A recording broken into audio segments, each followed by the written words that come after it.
খবর পড়ছি সুস্মিতা সেন। বিশেষ খবর হলো, প্রধানমন্ত্রী নরেন্দ্র মোদী গুজরাতের সুরাটে ভিডিও কনফারেন্সিং এর মাধ্যমে আজ জল সঞ্চয় জনভাগিদারি উদ্যোগের সূচনা করবেন। সরকার 2024-25 সালের জাতীয় স্তরে বৃত্তির জন্য নির্বাচিত কৃতী ছাত্রছাত্রীদের আবেদনপত্র জমা দেওয়ার সময়সীমা 30 সেপ্টেম্বর পর্যন্ত বাড়িয়েছে। অন্ধ্রপ্রদেশ এবং তেলেঙ্গানায় ভারী বর্ষণ ও বন্যা পরিস্থিতির প্রেক্ষিতে কেন্দ্রীয় অর্থমন্ত্রক বিমা কোম্পানিগুলিকে ওইসব অঞ্চলে বন্যা দুর্গত মানুষদের সম্পূর্ণ সহায়তা দেওয়ার নির্দেশ দিয়েছে।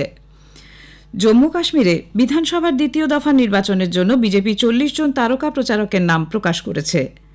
প্যারিস প্যারালিম্পিক্সে জুডোয় পুরুষদের 60 কেজি বিভাগে ব্রোঞ্জ পদক পেয়েছেন ভারতের কপিল পারমার। আসছি বিস্তারিত খবরে। প্রধানমন্ত্রী নরেন্দ্র মোদী আজ গুজরাটের সুরাতে ভিডিও কনফারেন্সিং এর মাধ্যমে জল সঞ্চয় জনভাগিদারি উদ্যোগের সূচনা করবেন। এই উদ্যোগ চলতি জলশক্তি অভিযানের সঙ্গে যুক্ত। বৃষ্টির জল ধরে রাখার কর্মসূচি দীর্ঘমেয়াদী জল সুরক্ষা নিশ্চিত করতে প্রধানমন্ত্রীর দৃষ্টিভঙ্গি অনুযায়ী সহযোগিতামূলক জল ব্যবস্থা কার্যকর করার একটি উদ্যোগ। গুজরাটে বৃষ্টির জল কাজে লাগিয়ে চাষাবাদের পদ্ধতি কার্যকর করার জন্য নাগরিক, স্থানীয় প্রশাসন, শিল্প সংস্থাগুলি এবং সংশ্লিষ্ট অন্যান্যদের উৎসাহিত করে এ কাজে এগিয়ে নিয়ে আসার লক্ষ্যে এই উদ্যোগ। এই উদ্যোগে যে কাঠামো তৈরি হবে তা বৃষ্টির জল চাষের কাজে লাগানোর ক্ষেত্রে উল্লেখযোগ্য ভূমিকা নেবে। তুলে ধরবে গুজরাটে সফলভাবে বিভিন্ন গোষ্ঠীর অংশগ্রহণে জল সংরক্ষণ এবং সামাজিক দায়িত্ব পালনে কর্পোরেটদের যুক্ত হওয়াকেও। প্রধানমন্ত্রী নরেন্দ্র মোদী তাঁর সফল ব্রুনেই এবং সিঙ্গাপুর সফর শেষ করে দেশে ফিরেছেন। ভারত ও সিঙ্গাপুর স্বাস্থ্য ও ওষুধ, শিক্ষা ও দক্ষতা উন্নয়ন, ডিজিটাল প্রযুক্তি এবং দুদেশের মধ্যে সেমিকন্ডাক্টর ইকোসিস্টেমে অংশীদারিত্ব নিয়ে 4টি সমঝোতা স্মারকপত্র স্বাক্ষর করেছে। প্রতিবেশী এই দুটি দেশ সর্বাত্মক কৌশলগত অংশীদারিত্ব আরও জোরদার করতে সম্মত হয়েছে, যার মাধ্যমে ভারতের অ্যাক্ট ইস্ট নীতি আরও প্রসারিত হবে। সিঙ্গাপুর সফররত প্রধানমন্ত্রী নরেন্দ্র মোদী এবং সে দেশের প্রধানমন্ত্রী লরেন্স ওংয়ের মধ্যে গতকাল প্রতিনিধি পর্যায়ের এক বৈঠকে ওই মৌ স্বাক্ষরিত হয়। প্রধানমন্ত্রী বলেন, সিঙ্গাপুর শুধুমাত্র ভারতের অংশীদার দেশ নয়, প্রতিটি উন্নয়নশীল দেশের কাছেই অনুপ্রেরণা।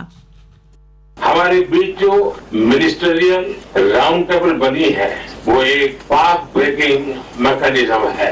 Skilling, digitalisation, mobility, advance manufacturing जैसे सेमीकंडक्टर और एआई, हेल्थ केयर, सस्टेनेबिलिटी और साइबर सिक्योरिटी जैसे क्षेत्रों में सहयोग की दिशा में ये इनिशिएटिव की पहचान बन गई है।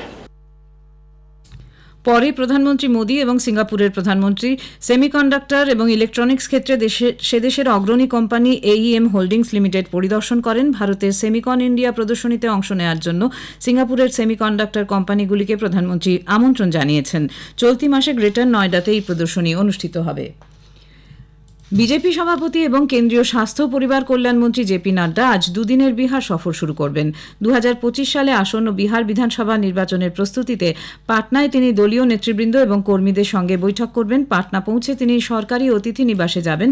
পরে মুখ্যমন্ত্রী নীতিশ কুমারের বাসভবনে তার সঙ্গে বৈঠকে মিলিত হবেন। সরকারি কর্মসূচি অনুযায়ী পরে Shri Nadda Indira Gandhi institute of medical sciences IGIMS এ নতুন কিছু সুযোগ সুবিধার সূচনা করবেন। দুদিনের সফরে স্বাস্থ্য পরিষেবা পরিকাঠামো এবং দলীয় কৌশল সম্পর্কিত বেশ কিছু মূল কর্মসূচি রয়েছে তাঁর। এদিন ভাগলপুরে গিয়ে কেন্দ্রীয় মন্ত্রী জওহরলাল নেহেরু মেডিকেল কলেজ এবং হাসপাতালের একটি ছাত্রাবাসের উদ্বোধন করবেন। পরে গয়াতে তার একটি হস্টেল এবং একটি মাল্টি স্পেশালিটি হাসপাতালের উদ্বোধনের কর্মসূচি রয়েছে। পাটনাতে রাত্রিবাসের পর আগামীকাল দ্বারভাঙ্গায় এইমস নির্মাণের প্রস্তাবিত স্থল ঘুরে দেখবেন তিনি। শনিবার তাঁর দিল্লি ফেরার কথা। কেন্দ্রীয় বাণিজ্য এবং শিল্পমন্ত্রী পীযূষ গোয়েল বলেছেন, 2034 সালের মধ্যে সরকার দেশে 50 কোটি টন ইস্পাত উৎপাদনের লক্ষ্যমাত্রা নির্ধারিত করেছে। নতুন দিল্লিতে গতকাল 5ম ISA ইস্পাত সম্মেলনে তিনি ভাষণ দেন। তিনি বলেন, বৃহৎ ইস্পাত শিল্পগুলিকে সবুজ ইস্পাত উৎপাদনে বিশেষ নজর দিতে হবে। একই সঙ্গে শিল্প সংস্থাগুলিকে কার্বন নির্গমন হ্রাস করে প্রচুর পরিমাণে উচ্চমানের ইস্পাত নির্মাণের জন্য নতুন পথ খোঁজার পরামর্শ দেন তিনি। শ্রী গোয়েল আন্তর্জাতিক স্তরে ইস্পাত উৎপাদনে ভারতকে অপ্রতিরোধ্য করার আহ্বান জানান। খবর শুনছেন আকাশবাণী থেকে।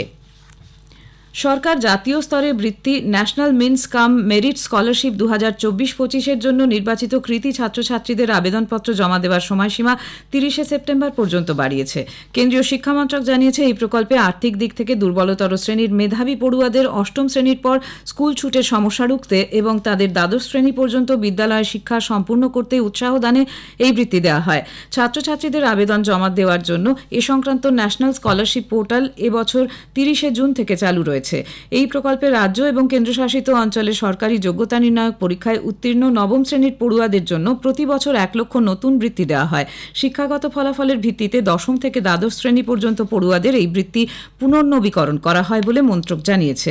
কেবল রাজ্য সরকার পোষিত এবং স্থানীয় প্রশাসনের অধীন স্কুলগুলির পড়ুয়াদের জন্য এই প্রকল্পটি প্রযোজ্য এবং প্রত্যেক পড়ুয়াকে বছরে বৃত্তি বাবদ 12,000 টাকা দেওয়া হয়ে থাকে। আরজিকর মামলা নিয়ে সুপ্রিম কোর্টে শুনানি আগামী সোমবার 9 সেপ্টেম্বর। গতকাল ওই মামলার শুনানি হওয়ার কথা ছিল, কিন্তু গত বুধবার সন্ধ্যায় শীর্ষ আদালতের তরফে এক বিজ্ঞপ্তিতে জানানো হয় প্রধান বিচারপতি DY চন্দ্রচূড়ের বেঞ্চ পূর্ব নির্ধারিত দিনে বসবেন না, ফলে এই মামলার শুনানি স্থগিত রাখা হয়। শীর্ষ আদালতের পক্ষ থেকে গতকালই এই নতুন তারিখ জানিয়ে দেওয়া হয়। এদিকে আরজিকরের ঘটনায় মৃতা পিজিটি চিকিৎসক সম্পর্কে সোশ্যাল মিডিয়ায় কিছু আপত্তিকর মন্তব্য নিয়ে কলকাতা হাইকোর্ট সিবিআই এর কাছে রিপোর্ট তলব করেছে। এক আইনজীবীর আবেদনের ভিত্তিতে প্রধান বিচারপতি TS শিবজ্ঞানম ও বিচারপতি হিরণময় ভট্টাচার্যের ডিভিশন বেঞ্চ তাদের মৌখিক পর্যবেক্ষণে জানান যে সোশ্যাল মিডিয়ায় নির্যাতিতার ছবির নিচে কুরুচিকর মন্তব্য করা হয়েছে, যা এই মামলায় হাইকোর্ট ও সুপ্রিম কোর্ট ওই চিকিৎসকের পরিচয় গোপন রাখার নির্দেশ দেওয়ার আগেই ছড়িয়ে পড়ে। ওই আইনজীবী আদালতকে জানান, এই কমেন্ট কে বা কারা করেছে তা এখনও জানা যায়নি। মামলার শুনানি আগামী 18 সেপ্টেম্বর। অন্ধ্রপ্রদেশ এবং তেলেঙ্গানায় ভারী বর্ষণ ও বন্যা পরিস্থিতির প্রেক্ষিতে কেন্দ্রীয় অর্থমন্ত্রক বিমা কোম্পানিগুলিকে বন্যা বিধ্বস্ত এলাকার মানুষদের সম্পূর্ণ সহায়তা দেওয়ার নির্দেশ দিয়েছে। এক সোশ্যাল মিডিয়া পোস্টে মন্ত্রক জানিয়েছে, বিমা কোম্পানিগুলিকে বিশেষ শিবির করে বিমা সংক্রান্ত দাবিগুলির নিষ্পত্তি দ্রুত এবং সহজে করার নির্দেশ দেওয়া হয়েছে। বিমা কোম্পানিগুলিকে তাদের নোডাল অফিসারের নাম ও যোগাযোগের নম্বর দিয়ে ব্যাপকভাবে প্রচার করতে বলা হয়েছে, যাতে বিমার গ্রাহকরা সহজে তাদের সঙ্গে যোগাযোগ করতে পারেন। প্রাকৃতিক বিপর্যয়ে ক্ষতিগ্রস্তরা যাতে দ্রুত প্রয়োজনীয় সহায়তা পান, কেন্দ্রীয় সরকার তা নিশ্চিত করতে চাইছে বলে মন্ত্রকের তরফে জানানো হয়েছে। সিকিমের পাকিয়ং জেলার দালাপচাঁদ ফটকের কাছে এক সড়ক দুর্ঘটনায় 4 সেনাকর্মীর মৃত্যু হয়েছে। গতকাল কালিম্পংয়ের পেডং থেকে জুলুক যাবার পথে রেনক রংলি রাজ্য সড়কে গাড়িটি রাস্তা থেকে ছিটকে প্রায় 700 থেকে 800 ফিট নিচে খাদে পড়ে যায়। মৃত্যু হয় চালক সহ 4 জওয়ানের। এরা সবাই বিন্নাগুড়ির এনরুট মিশন কমান্ড EMC ইউনিটের সদস্য। জম্মু কাশ্মীরের বিধানসভার দ্বিতীয় দফা নির্বাচনের জন্য ভারতীয় জনতা পার্টি 40 জন তারকা প্রচারকের নাম ঘোষণা করেছে। বিশিষ্টদের মধ্যে রয়েছেন প্রধানমন্ত্রী নরেন্দ্র মোদী, স্বরাষ্ট্রমন্ত্রী অমিত শাহ, প্রতিরক্ষা মন্ত্রী রাজনাথ সিং, দলের সভাপতি JP নাড্ডা এবং উত্তরপ্রদেশের মুখ্যমন্ত্রী যোগী আদিত্যনাথ। এই কেন্দ্রশাসিত অঞ্চলে দ্বিতীয় দফায় নির্বাচন সেপ্টেম্বরে। দলের তারকা প্রচারকদের তালিকায় নাম রয়েছে কেন্দ্রীয় মন্ত্রী নীতিন গডকরি, মনোহরলাল খট্টার, জিতেন্দ্র সিং, জি কিষাণ রেড্ডি এবং শিবরাজ সিং চৌহানেরও। 90 আসনের জম্মু কাশ্মীর বিধানসভায় 3 দফায় নির্বাচন অনুষ্ঠিত হবে 18 এবং 25 সেপ্টেম্বর এবং 1 অক্টোবর। ভোট গণনা 8 অক্টোবর।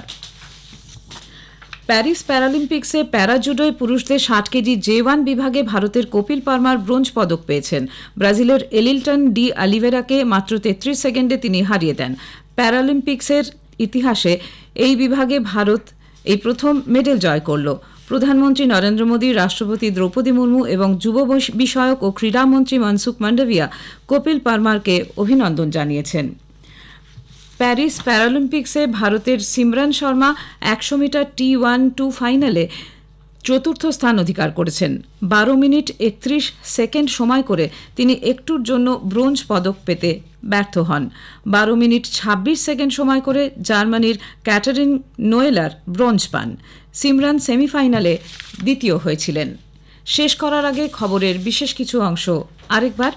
প্রধানমন্ত্রী নরেন্দ্র মোদী গুজরাটের সুরাটে ভিডিও কনফারেন্সিংয়ের মাধ্যমে আজ জল সঞ্চয় জনভাগিদারি উদ্যোগের সূচনা করবেন।